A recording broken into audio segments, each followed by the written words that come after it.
Open Photoshop. Go to Select Choose Subject.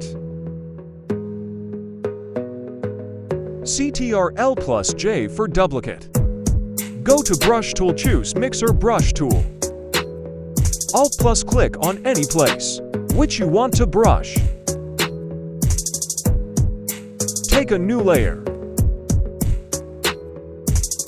Now make a design you want.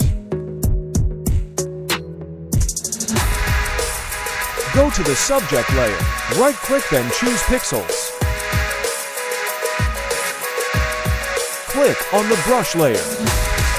Take an eraser tool and erase the brush which you want. Your mixer brush tool effect is ready now. Hope you liked the video. Do like, share, and subscribe. Follow me for more Photoshop tutorials.